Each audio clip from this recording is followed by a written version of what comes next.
Welcome back to the 30th Pan-Pacific Conference with me, Prof. Strauss. And with me right now, I have Professor Motofusa Murayama from the Chiba University in Japan. Thank you very much for joining us. Thank you very much for inviting me here. The topic of your paper is quite interesting, samurai ethos and global corporate cultures. And you start your paper with a brief history of samurais, quite an interesting topic. Give us a brief history of samurais and how they relate to corporate cultures. Well, the present global corporate business people from Japan, they have some kind of similarity to the samurai culture. That's the traditional concept of the warriors. No? We used to have 4 classes of people, social status, no? Samurai, and so farmers, and craftsmen, and also merchant class. See, and the merchant class was the bottom people, but now they're in the top in a sense, no? Mm-hmm. So how they revolutionize their social status?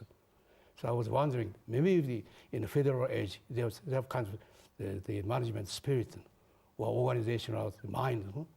And then even the Japan modernized, they still preserve the traditional cultural spirit. It's not ethics. It's some kind of identity of individualism. That's what I try to find out. Very interesting. You also talk about samurai-style leadership. How would you define? Well, samurai is the low class of samurai that started the revolution or innovate Japan. Usually, Japanese innovation starts from the bottom of the low class people. Mm-hmm. You know that we still preserve the pyramid bottom up. So low class of samurai, they always they had a contribution to reorganize our global structures. That's what I mentioned about it. The servant leadership. They're servant, but they keep the social justice. Right, right.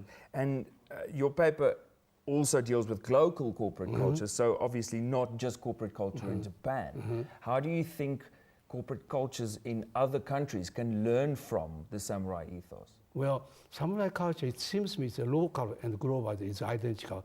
See, in many instances, local culture preserves some kind of social justice or truth, see, in accordance with the nature and environment, see. So we cannot ignore the local cultures.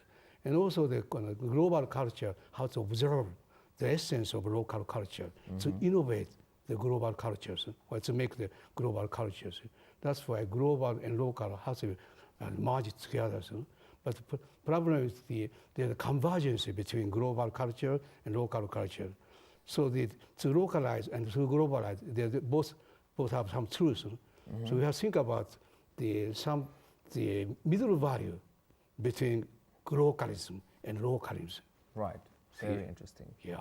Thank you very much. In brief, that was Professor Motofusa Murayama from the Chiba University in Japan. Stay tuned for more at the 30th Pan-Pacific Conference.